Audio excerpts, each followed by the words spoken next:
Hey guys, I'm absolutely elated to be part of the VIP Winner Conference taking place this weekend in Buea at the Chariot Hotel. Unfortunately, I couldn't be there in person, but I do have a presentation that I have put, together to support the whole premise of the conference, which is to empower, educate, and enhance the way the youths of Cameroon and generally anyone who is in search of inspiration for either a career enhancement, career progression, or just generally knowledge on how to move forward in whatever thing they're doing should come from the sessions you will be holding this weekend or the sessions we will be presenting virtually to you all. So, for starters, I'd like to take this moment to thank Galaxy and his team, to thank the founders, the leaders, and the mentors of the VIP winners group or cohort of people for the incredible work they're doing when it comes to creating awareness about dedication, about visionary, strategic goals and growth and parameters on how you can enhance your career, enhance yourself, enhance your life, how you can learn from each other, how together as a community we can foster relationships that are profitable and valuable to our communities. I would like to take this time to just say incredible job you guys are doing, and I applaud you guys over and over again for a fantastic sustainable way of changing the mindset of the Cameroonian youth.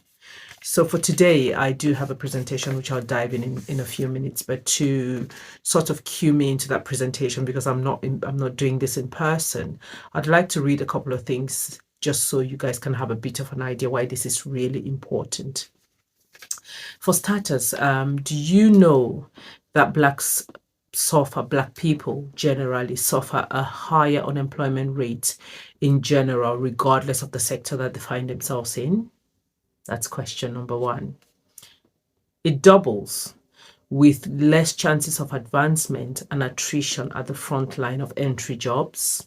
So it's not just about generally not being unemployed, but then there's a lot of attrition. So when you look at the funnel of people who are coming through the doors for being employed by companies, you see that as it sort of trickles down and simmers down, it turns out that a lot of black people fall through that funnel and don't make it till the end for so many reasons. Also, this leads to a deficit in trust when it comes to us and the employers on the other side. So it's both ways, it's clashing. Our trust is clashing. And then there's a lack of managerial sponsorship because there is a pattern that's seen in the way we're either interviewing, in the way we are carrying ourselves, in the way we're generally preparing for the job market, that doesn't give credence or doesn't give credibility for employers to back a lot of, the percentages of black graduates or youths that fall through the funnel of recruitment. Now, in these statistics, I would not like to expand it to Cameroon specifically because we do not hold enough statistics or enough data to back up some of the stats that I am trying to put together here. But this gives you a bit of a picture. It gives you a bit of an idea why, as Africans, as Black Africans, be it in the diaspora or be it at home in Cameroon, we struggle to just get our foot through the door. And when we're in certain businesses, certain jobs, certain corporations, certain organizations and institutions, we are not making our mark like we should. So my name is Dorothy Ako Array, and I am a data specialist. I am a IT CRM specialist. My remit basically covers data technologies, data analytics. data transformations for companies and organizations, which I have done over the last 10 years.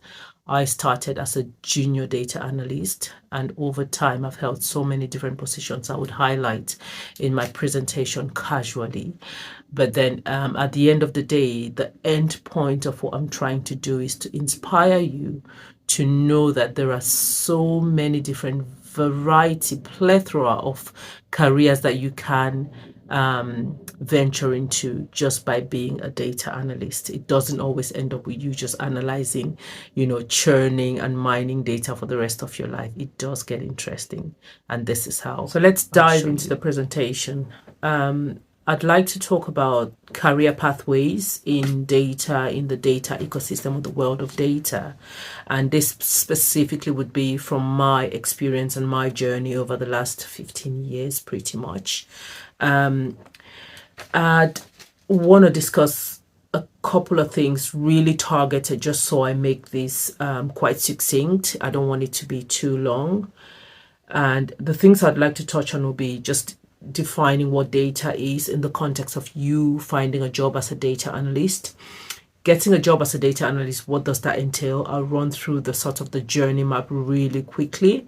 And then other opportunities in the data ecosystem. So not just being a data analyst, but then other opportunities that you could leverage your analytical skills onto and become other things within the world of data as you grow. But it's important for you to start off as a data analyst with the analytical mindset, great communication skills, and all the things I'm going to touch on in this presentation. So for starters, what is data? Data, as basic as I can put this without all of the jargon, would be the collection of facts such as numbers, words, measurements, observations, or just description of things. The Stone Age did not end for lack of stone, and the oil age will not end long before the world runs out of oil. But today, we live in what is termed the information age, and we are absolutely in no danger of running out of information, particularly in the form of data. Given just how much data is in the World Wide Web, the real number of data we generate is hard to compute. However, if we are talking about just how much data is generated daily, the present quote stands at 1.15 trillion megabytes of data daily. The tech sector is rapidly growing and there are many job titles to choose from. But if you're someone who enjoys data-driven decision-making and strategic planning to achieve goals, then a career in data might be of interest to you. Who is a data analyst? And this is quite clear-cut and straightforward. So the job title data analyst was rated one of the sexiest titles in the 21st century. At its core, a data analyst is a mathematician, a storyteller, a coder who uses codes to extract data from different sources of systems, and builds reports from codes and creates visual presentations of their findings, usually to different stakeholders at various hierarchies across the wider business or the business that they find themselves in. To analyze data, you require different methods, techniques, and systems to extract useful information from the data around us to answer key business questions or investigate trends, patterns, and predict the future to understand behavior. It's a broad discipline that has become more well known now that so much of our daily lives have become more dependent on information technology. We use Facebook, we use WhatsApp, we use Instagram, we use Google, we use so many platforms to just work and do different things, and all of that comes in to build the amount of data we generate daily across the world. So you can find data analytics jobs in all sorts of industries. All industries have or need a data analyst because the skill of data analyst is very, very crucial to business decision making, and that's where the term insight comes in. And there are more than one pathways towards securing your first job as a high in the high demand data analytics field.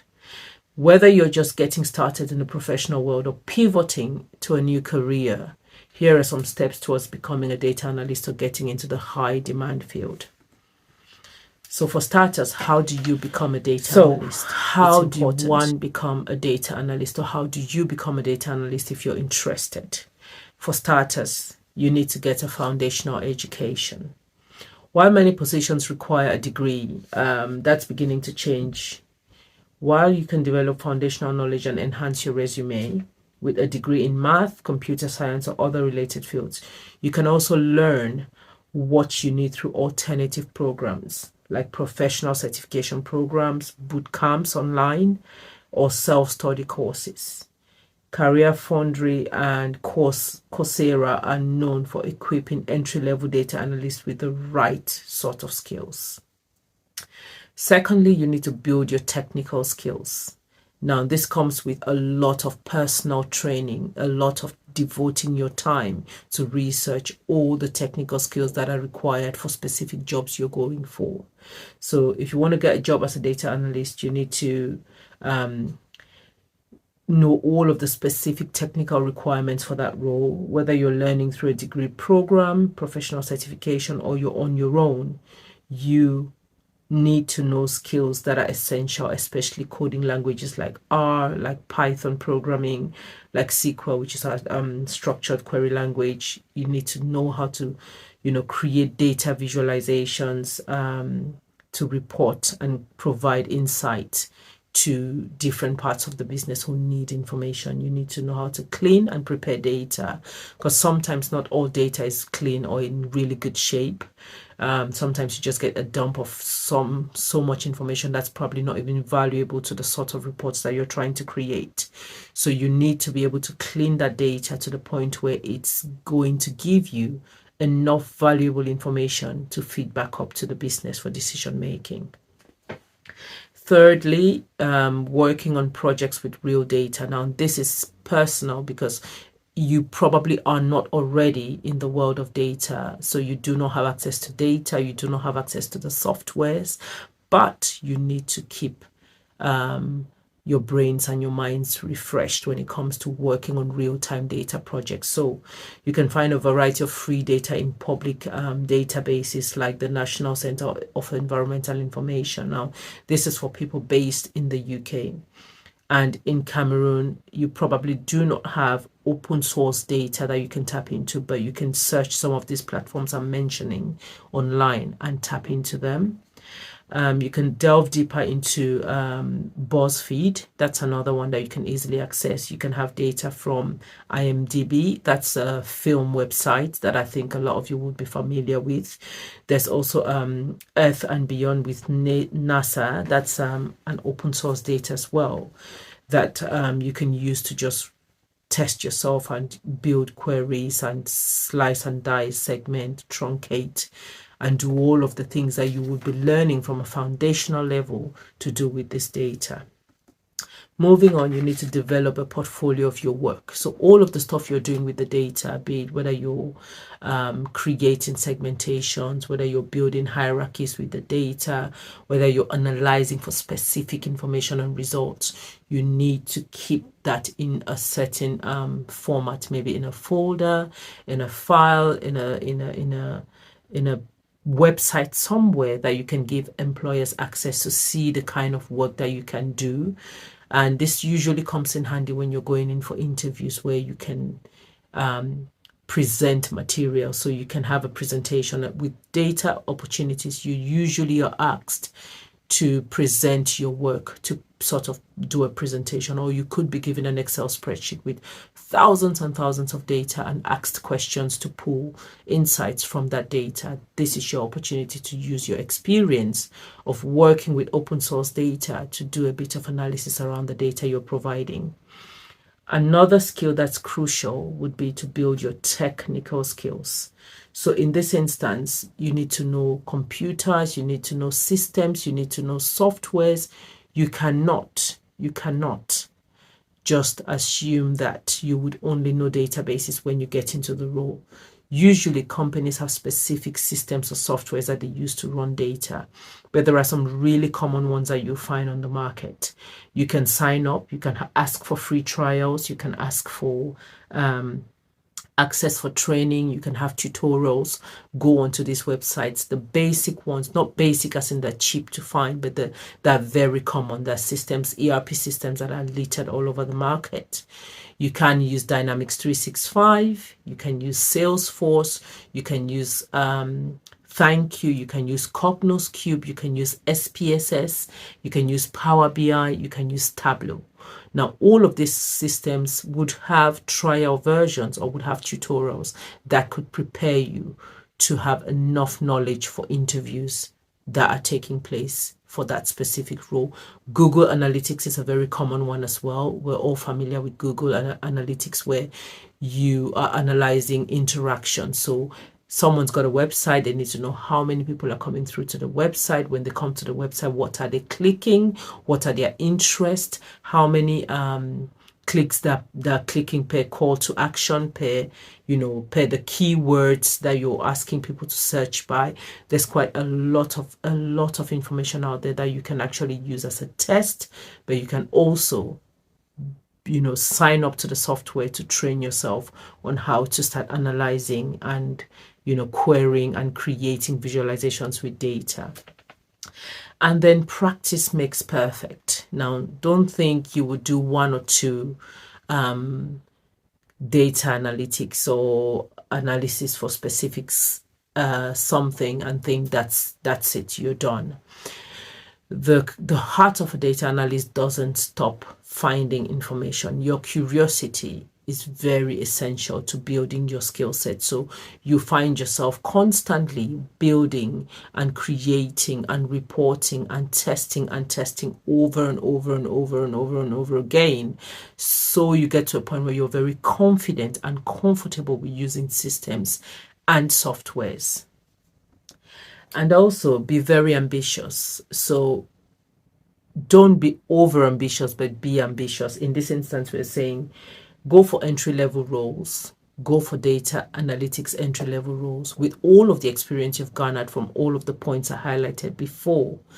Go for entry-level roles and be confident enough that you can get in through that level.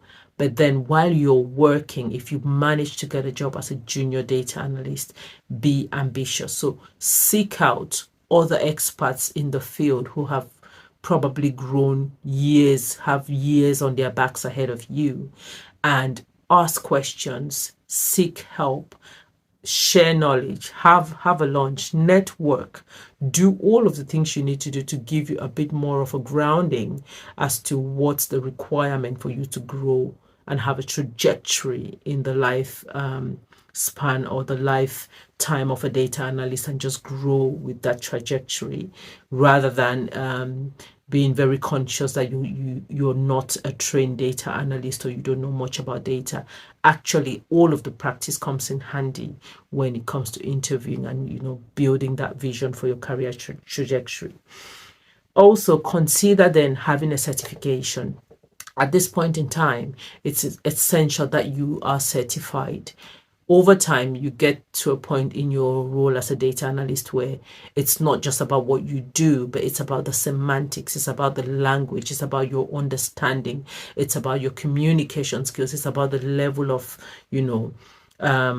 SLT, we say SLT, senior leadership teams, or C-suite, or however it's called. In wherever you work, there's a hierarchy, there's a level of leadership that you have to talk to.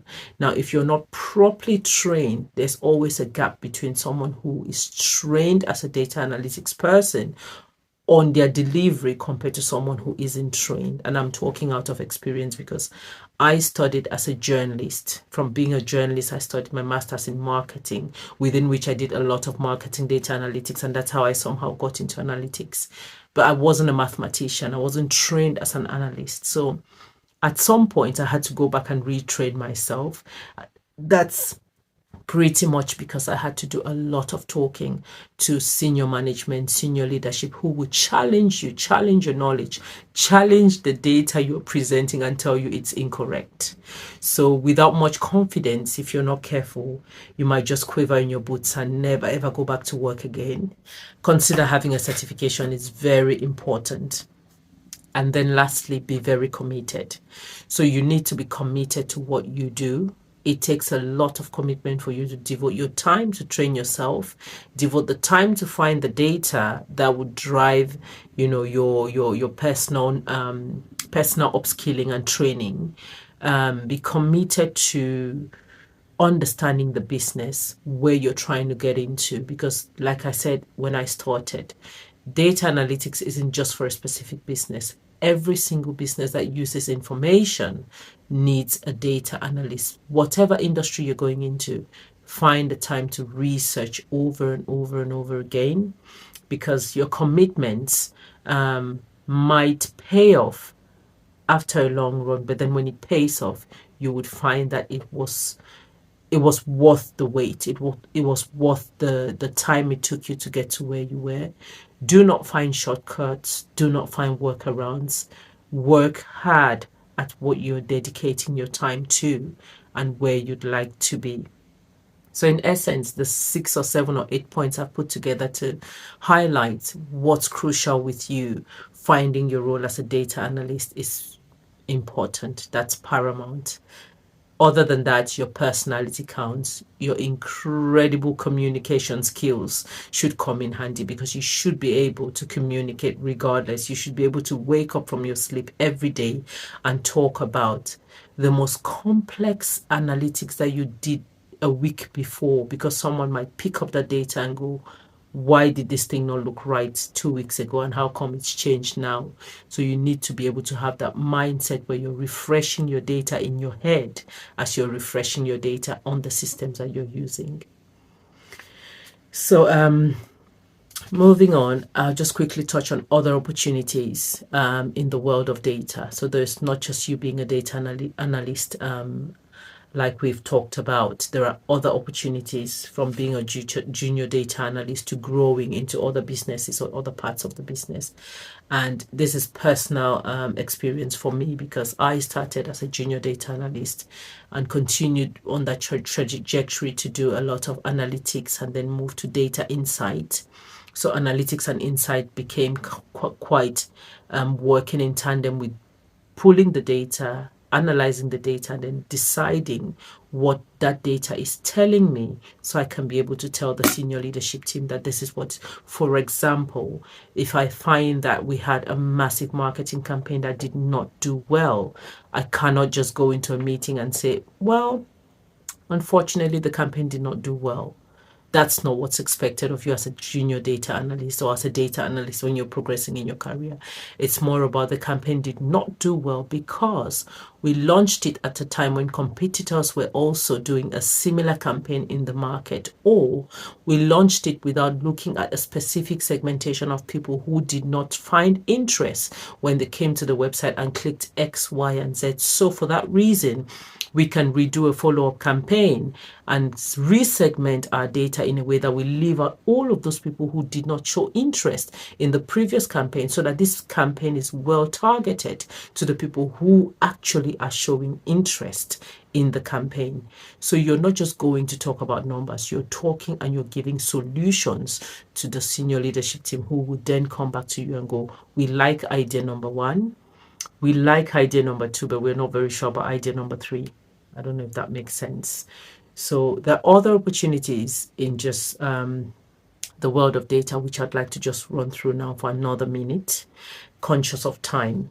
So you can be a data selections person, not a data analyst. So data selection simply means you are the one who the entire company comes with a brief that says, would like to know who is Joe Bloggs, where he lives, everyone that looks like him in a mile radius of 15, who love to run, who love to drink coffee, who love to, whatever they're asking you based on those criteria. All you do on a daily basis is giving them a file of people who are part of the brief they've given you. That's just data selection. You're just selecting data continuously so they can use that data to push out marketing campaigns to that specific people or specific person. That's a data selections person. A data training specialist, because you're a data analyst, means you know the database inside out. You know where every entity is. You know where every field on the data is. You know where every data relates to another. So you can see that this is the parent of this data. This is the child of that data. You know all these sort of relationships. You basically understand the architecture of that system. So you are good to be a training specialist. So what you do is you train people on that database rather than creating analytics or analysis and all of that stuff. You become a trainer. You can also become an ETL specialist, export transform load specialist. So you use other softwares like Kingsway Soft. You can use Tableau as well to just move data back and forth for companies who are massive into events. For example, I worked for a company a while back. We managed the entire London Marathon in the UK. Thousands and thousands of data come in and out of that company on a daily basis. Now, ETL transform specialists are high on that job because without them moving that data back and forth, analysts cannot do anything with the data. So we rely on ETL specialists to move the data, to clean the data, to structure the data, to push the data, and it's all in there. You can also become a CRM architect because now that you know how the data looks, you know how the system looks, you understand how the architecture of the database needs to. And these sort of roles pay extremely high. Some go for at least £500 a day. So architectural designers or specialists are highly paid, but most of them started as data analysts. Some specifically just went in as an architect, but those who started as data analysts have a dual advantage because they analyze the data, but they understand the architecture. And lastly, you can become a compliance officer. So you can really be good at data, that you know exactly what's the thing not to do with data so the company doesn't go in breach of data compliance. Now, in the UK, we are high on data compliance. You have to respect privacy rules or privacy rules, which is the GDPR. You have to respect consent preferences. You have to respect people's preferences for what they want to receive. You can't just take someone's data, bombard them with communication, and ask them to do things for your company. They would report you to a body called the ICO, and the ICO could fine you into the millions and millions of pounds just for contacting one single person. So with a role like a data analyst, you understand the data, you understand the structure, you understand the rules and regulations of managing that data and the data quality. Compliance is just up there on your shoulder, so it's an easy one to get as well. So in a nutshell, that's the core steps that you can take to become a data analyst. But the last slide here has a day in the life of a data analyst, which I will not go into. I'll send the slides so you guys can spend time and just read on your own. But don't underestimate rest as a data analyst, because you use your brains so much. Almost all the time, your brain is at work. It's not a role where you can just go to work, have coffee, sit in a corner and do nothing. You're always working. You have to have your nose in the news. People used to ask me, how come you know so much? I cannot help it. I need to know so much. I need that information to justify almost everything that I do in data analytics. So as much as I'm reading to see what's happening in my job, I come upon other news that just, it's either, just intriguing, entertaining, or exciting. That's why I kind of end up knowing so much. Always check your emails. You never know what's changed overnight. Don't take it for granted. Always check your emails. Now, refresh all your reports every day, every morning, every afternoon, every evening if you can, because tomorrow something might change and you would have missed out on why that's happened, especially if new data keeps coming into your system in and out. Be ready for meetings. Your life will basically be in meetings. Meetings will not hold if you're not there. Meetings will not finalize if you're not there. Meetings will not conclude if you're not there. And if you're not careful, a lot of blame will be on your shoulder for being the person who's holding the team back, because they're waiting on you for information. So be ready for meetings and decision making. Do the work. Just do the work. Do the actual work yourself. Do not rely on anyone. just do the work, basically, because by doing the work, you're getting yourself, a level up there by just having that sort of bird's eye view of the entire system, of the entire structure, the entire reporting. And you're reliable. People just like data analysts because you're always reliable. And also just, have documentation. Document every single process that you do because it's crucial, it's important, and somebody else will use that as an audit trail to either validate the work you do or to pull you down by saying you missed a process here or there. So all of the points I have put together are important to either get you to become a data analyst or to get you to convert from whatever you're doing, because skills are transferable. If you're insightful, you're inquisitive, you have a very empirical mind, you're cerebral in any way, you're fussy about the detail, then becoming a data analyst is not something that's out of your reach or out of your remit. For the industry that you want to go for, investigate and see if there are other people who are already data analysts in that industry, and they should be your best friends. Hang on the coattails of those people and fly along with them. So that's the best I have to put together today with the short time that I have. I hope it helps someone and inspires someone to pick up their pens and their CVs and make a decision to become a data analyst. But if you do need any further information, if you need any help, if you need anything else, you can always reach out. So that was it from me. I hope it creates the level of awareness, the level of information that could inspire someone to become a data analyst. If you want more further information or support, you know where to find me. On Facebook, here is my detail. On LinkedIn, here is my detail. Across the board, you know where to find me. Have a fantastic weekend with the VIP winners and have an incredible learning experience, because this will be life-changing. I can guarantee you. Cheerios.